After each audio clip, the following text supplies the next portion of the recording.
Everyone, welcome to my class. आज के इस क्लास में हम समझेंगे एरिया ऑफ अ पैरालेलोग्राम।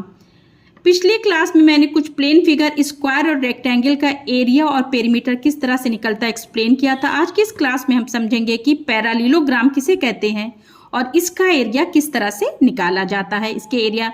ठीक है, इसके लिए मैंने एक्सप्लेन करने के लिए यहाँ पे कुछ फिगर लिए हुए हैं, चलिए समझते हैं। तो पैरालेलोग्राम क्या होता है? पैरालेलोग्राम जो होता है क्लोज फिगर होता है। इसमें जो है अपोजिट साइड जो होती है इक्वल भी होती हैं और पैरेलल भी होती हैं। दो चीजें हैं, जैसे ए बी डी सी के इक्वल भी होगा, मीन्स इनकी लेंथ इक्वल होगी, और ये पैरेलल भी होंगे। पैरेलल मीन्स होता है जो दो लाइन पैरेलल कैप कहलाती, जब मीन्स वो कभी आगे मिले नहीं, वो लाइन पैरेलल कहलाएंगी, मतलब हमेशा उनके बीच का डिस्टेंस इक्वल रहे।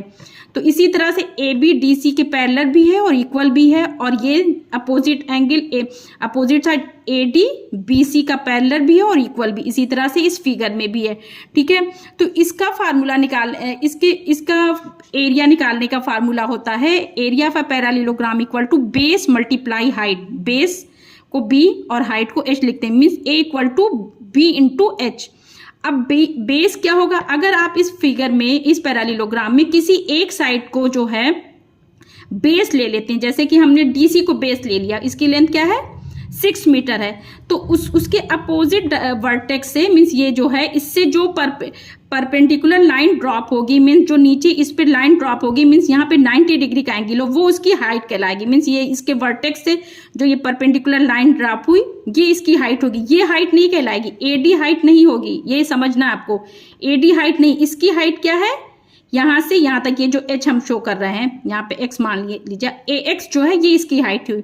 उसी तरह से इस डायग्राम में अगर हम देखें, अगर हम जो है पी एस को बेस लेके सॉल्व कर रहे हैं, ठीक है, या Q okay P S base ले रहे हैं ये हैं, तो इसका जो है इसमें बेस पी एस हमने लिया 3.6 सेंटीमीटर है, तो ये भी 3.6 सेंटीमीटर होगा। ओके, और इसका बेस क्या होगा? इसकी हाइट क्या होगी? इसका अपोजिट वर्टेक्स जो ये आर हुआ, क्यू आर एस, इससे जो परपेंडिकुलर लाइन ड्रॉप हो रही है, तो यहां से ये जो लाइन ड्रॉप हो रही है परपेंडिकुलर, मीन्स यहाँ पे 90 डिग्री एंगल हो रहा है, तो उसको हम हाइट लेंगे। ओके, तो इन दोनों क्वेश्चन को चलिए सॉल्व करते हैं। कैसे होगा देखिए, तो ए इक्वल टू होता है बी इंटू एच। तो बी क्या हो जा रहा है? फर्स्ट डायग्राम में देखिए क्या हो रहा है, बेस हम 6 मीटर को लिए। ओके, तो ये 6 मीटर एंड हाइट क्या आ रहा है 4 मीटर। 6 4 जा 24 एंड मीटर क्या हो जाएगा? Metre square. ओके, तो ये इसका एरिया आ गया फिगर फर्स्ट का। इसी तरह से क्वेश्चन नंबर सेकंड है ये P Q R S. Okay, इसमें हमने क्या लिया है? बेस लिया है पी एस को।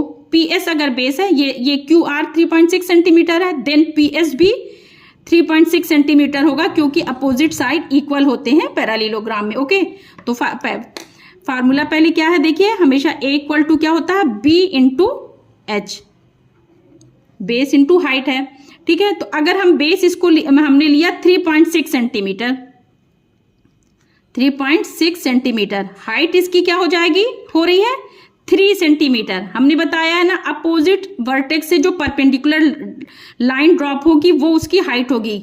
ये जो एस आर है ये हाइट नहीं है, हाइट है आर से यहाँ तक का, ये जो है ये इसकी हाइट होगी, तो वो क्या है 3 सेंटीमीटर। मल्टीप्लाई करेंगे, 6 3 जा 18, 1 कैरी, 3 3 जा 9 एंड 10 पॉइंट है, 1 पॉइंट लगाएंगे एंड सेंटीमीटर स्क्वायर। एरिया है, एरिया का यूनिट होता है सेंटीमीटर स्क्वायर, अगर मीटर में है तो मीटर स्क्वायर। ये स्क्वायर लगाना जरूरी है, वरना आंसर जो है रॉन्ग हो जाएगा। तो इसका आंसर हो गया 10.8 सेंटीमीटर स्क्वायर। आई होप कि आपको वीडियो अच्छी लगी। अगर वीडियो अच्छी लगे तो वीडियो को लाइक और चैनल को सब्सक्राइब करिए। बाय।